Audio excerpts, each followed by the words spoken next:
Hi, YouTubers and YouTubettes. It's Sarah Gets Sleeved. How are you? Coming to you live from South Florida. Today is Friday, February 3rd.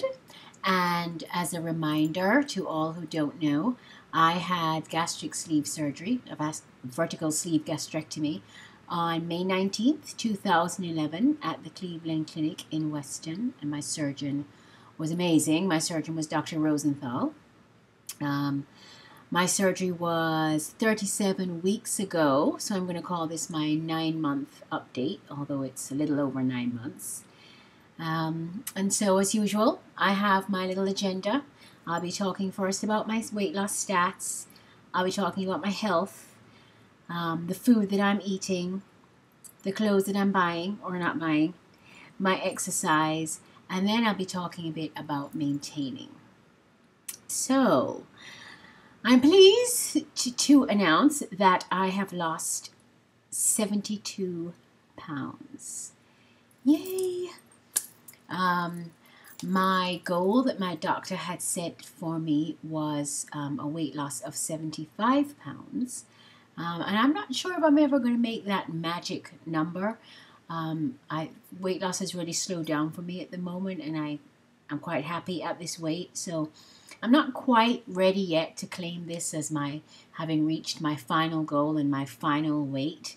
I mean, if I could just lose those 3 more pounds and see that on the scale just for a week or two and then bump back up, that would be okay. I don't know. I don't want to get wrapped up in a number. But anyway, the point is I've lost 72 pounds and I'm very excited about it, and it's practically everything that I have to lose. I have lost, inches-wise, I've lost a total of 8.5 inches off my chest, 9.5 inches off my waist, 9.75 inches off my hips, and each arm is 4 inches smaller. So it really makes a huge difference to how I look. I started this journey as a US size 14-16, and I now have 2 skirts in my closet that are a size 0, which is unbelievable to me. And I know it's all about vanity sizing. I think I'm basically between, I wear anything from a 0 to a 4. So I'd say roughly a 2. If it's what do you call it? If it's lettered sizes, I go for an extra small, like in t-shirts or in a knit dress, definitely an extra small, which is crazy because I was an extra large or sometimes an extra large before, depending on how I wanted things to fit. So anyway, I'm happy about my body. I have lost pretty much all the weight that I wanted to lose, and it's all good. The only thing that is not so great is the stomach acid that I've been bothered by for the last few months. I went back to my nutritionist this week, and I actually saw my surgeon, well, my surgeon's fellow this week, complaining about the stomach acid, which I would say for the last 3 or 4 months. I always have a constant burning, sort of sour stomach. I don't know if you call it GERD or reflux or whatever you want to call it, but I've been taking Pradosec once a day. I tried Prevacid before, it didn't work as well. I've been taking Pradosec once a day, and now my doctor recommends that I take it twice a day. And my nutritionist, who has the same problem herself, recommends that I actually take it first thing in the morning and wait an hour before I eat, and then in the evening make sure I wait an hour also before between eating and between taking the pill and between eating. Apparently it's supposed to work best that way. I've been very good so far about taking it first thing in the morning and waiting an hour to eat.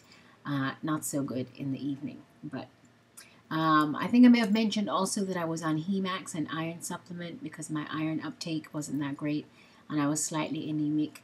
And I've been on Hemax probably for 4 months. But now I finished training for my half marathons, which we'll talk about later. My nutritionist has given me the go-ahead to finish this course of Hemax, which is about 3 weeks left, and then I can go on to 60 milligrams of iron over the counter and take that with my vitamin C, because I know that the vitamin C helps with the absorption of the iron. Anyway, but apart from the stomach acid, which I have to tell you, even now it's burning a little bit. Apart from the stomach acid, I'm fine.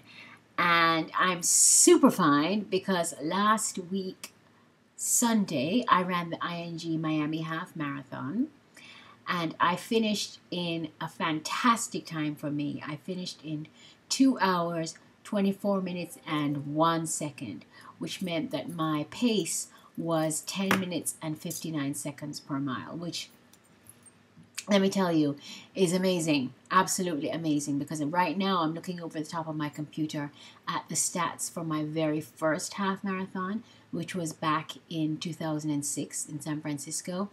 And I completed that in 3 hours, 35 minutes, and 48 seconds, which means I had a pace of 16:28. So that's a lot slower than Sunday. And even Sunday was an improvement from Vegas, which I did on December 4th, if you remember. Vegas, I finished somewhere between 237, 240. It's kind of, we had some Garmin issues, so it's a bit controversial. But even if, let's say, I finish at 237, still 6 weeks later, I finished at 224. So that's a huge improvement, and I'm thrilled. Thrilled. And I've really discovered a love of running. I mean, I really enjoy it. I recognize that I don't really enjoy running more than 6 miles at a time. After 6 miles, it becomes a slog. But, you know, if I can go out on a weekend and run 6 miles, it's great. I feel good. It's a meditation. I always get to thinking good thoughts and mulling stuff over in my mind. It's nice to be out by the sea, to see the other people, to feel the breeze on my face, to actually be able to appreciate all of that and not just be struggling for breath and, you know, concentrating on every step. Oh my God, are we there yet? Are we there yet? So running's really something I think I'm going to continue to do, even though I have, I believe, hung up my half marathon shoes. But I will be running some 5Ks also this season, and maybe a 10K or two. And the exciting thing is I'm going to be joining this group called Black Girls Run, which, with an exclamation mark, which is a national organization. And you can look them up. Just Google Black Girls Run. They have chapters all over the country, and it turns out that there's a South Florida chapter. So I saw some of the ladies with their very cool t-shirts when I was doing the half marathon last weekend. So I got in touch with them, and I'm going to meet up with them for the first time this Saturday. So I hope to start running in a group, which will be, you know, a new experience for me, because apart from 2006 when I did team in training for the San Francisco Nike Marathon, I've been running on my own since then. So it'll be good to get some soul sisters to run with. I may have mentioned in my last video that I took a new cardio kickboxing class. I'm not sure if I did, but if I didn't, I did, and it was great. But then I got busy and I didn't get to go back. But I have a Groupon with 9 more classes, and I'm going to go back. Unfortunately, entering a very busy time at work and going to Trinidad Carnival. So I'm probably not going to get back in the groove till the end of February with the kickboxing, but I am going to be going back to cardio kickboxing because I want to develop some muscle strength and muscle definition. And in March, I hope to finally do my 8-week adult ice skating course. So that's what I'm doing for exercise. And just let me just say that I'm very, very pleased that Steve Short and Sweet is exercising, and Miss Pipette in Australia is exercising, and I really can't stress enough how important that is, because I'm going to talk about later maintaining, and you'll see, we'll tie in the exercise there. Anyway, so I've talked about my food. Talked about my stats, my health, my exercise. Let's talk about food. Not that much to say, really. As my dietitian says, I am on a normal diet with modifications. So I can eat a little of everything. There are some things I enjoy eating more than others. I really don't enjoy bread or starchy carbs as much, excuse me, anywhere as much as I used to, although I still like a French fry or two. I really just gravitate towards high protein food. So dairy, need I mention, I like my cheese, yogurt, shrimp. I couldn't live without my Quest protein bars. I ran out and I went a few days without them, and I really miss it in my diet because with 20 grams of protein, they're really filling and very satisfying, and they don't have a whole lot of calories either. So I love those. And if I do often feel like with some cheese, I might want to have something, you know, savory and something carby, and so I'll have pretzel chips, like maybe 3 or 4 of the small chips, or 3 or 4, you know, small crackers. But I'm not into big hunks of bread. I wouldn't even order a sandwich anywhere because I could never eat it, because I find that the bread just feels like it swells up in you, and it's a waste of time. But yeah, food is going well. Um, Hair and hair loss. I was freaking out because I think the last time I told you that I had some thinning at the temples here and here. And then after I made the video, it seemed to me that it was growing back, and I was very happy. But then all of a sudden I had got like this corona of hair, and I was like, oh my God, it's getting worse. Is my hair falling out more? And I went rushing to my hairdresser this week, and she calmed me down and taught me off the ledge and said, no, you're not losing more hair. It's just that the fuzz that you have has grown, and so now it's showing more that you have short hair at the front. But I'm going to the hairdresser tomorrow to badly, as you can see, I need to get my locks groomed and my hair colored. But I'm going there tomorrow, and she's going to fix me up. But I would imagine that the better part of my hair loss is over. I'm 9 months away from surgery now, and I think they say that the hair loss usually starts at 3 months and, is over by 6 months or something like that. I don't know, but I'm hoping, praying, thinking that my hair loss is over. I really hope so.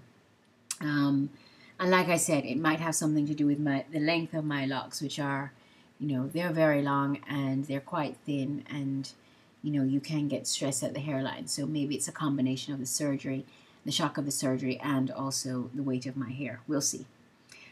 And now to my final topic, which is maintaining. I just wanted to put this out there to people who are maybe further along in their surgery or at the same stage in their weight loss as I am, which is, basically at your goal. For the last 9 months, it's been losing, and it's all been very exciting and very dynamic. And now, I think I've settled at a weight, and it's kind of, I don't want to say anticlimactic, but I think, okay, so now I've stopped losing. Now what? Well, I think now what is that now the hard work of maintaining begins. And I say hard work because, up until very recently, I didn't have much appetite.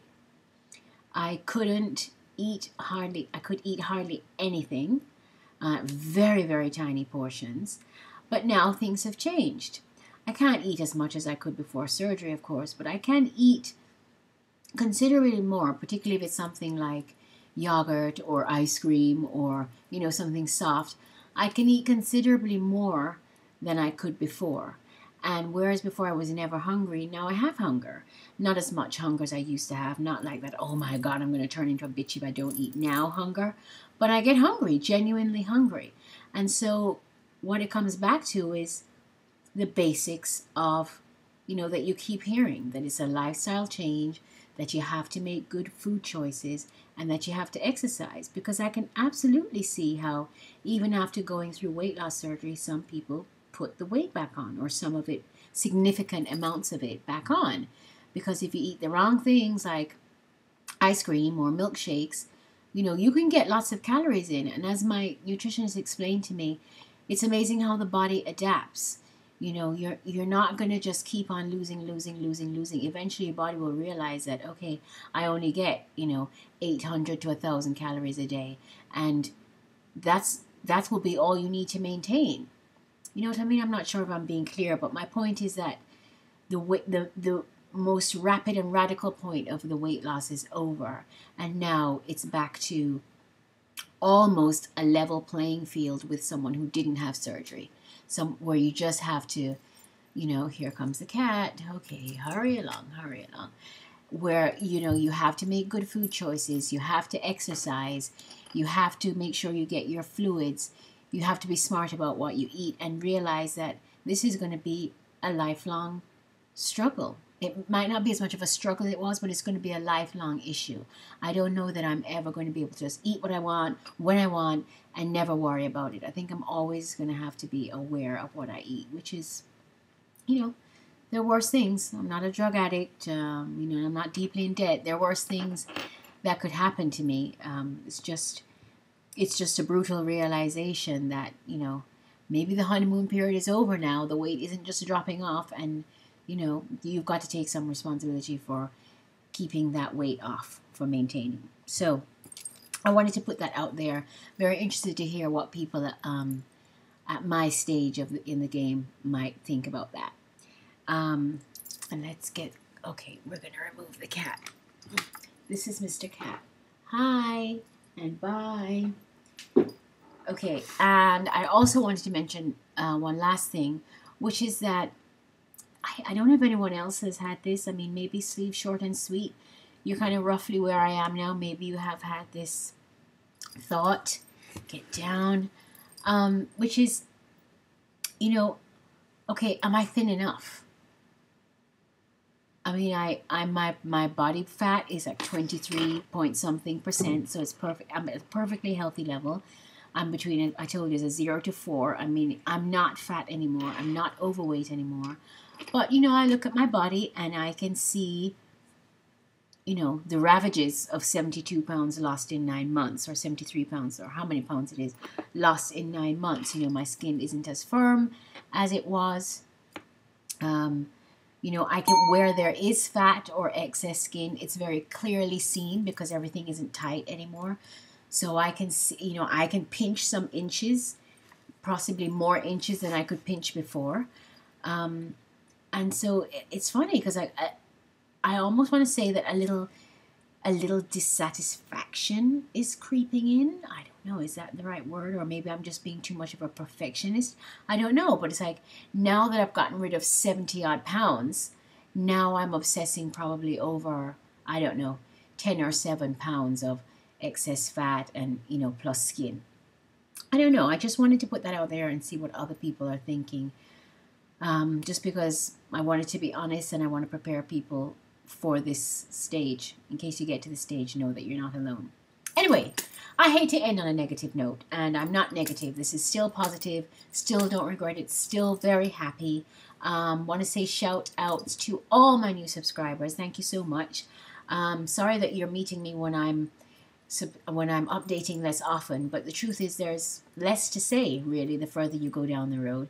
And I think you'll notice that with most of us who are on YouTube, by the time we get to goal or almost our goal, the updates are fewer and further between, not because, you know, not just because life gets in the way, but because there's less to say, and frankly, you know, it becomes less of an issue for you. You don't have so many issues. You're going on with your life and you're not thinking about it every second of the day the way you are in the beginning. Anyway, thank you to my new subscribers. Shout out to Sleeve Short and Sweet and to Miss Pipette. I've been watching your updates and I am happy that things are going well for both of you. If you have any questions, be sure to send me questions because I'm happy to answer them. I guess I'll check in next time there's anything exciting to report. I'm not sure when that'll be. If I ever hit 75 pounds weight loss, I'll definitely make a post. Although if I get to that 75-pound mark, I'll just probably hover there for a day. But my nutritionist has told me, you know, it's quite normal to have a fluctuation of, you know, maybe 2 to 5 pounds. But as long as you stay in that, you're okay. So I'm fluctuating a little bit, maybe 2. I have like a 2.5 pound fluctuation depending on the day. But it's all good. And now I'm starting to ramble. So you know what? I'm going to say goodbye. Good luck to everyone. Stay well, be well, keep exercising, keep drinking, but most of all, keep exercising and make smart food choices. Bye.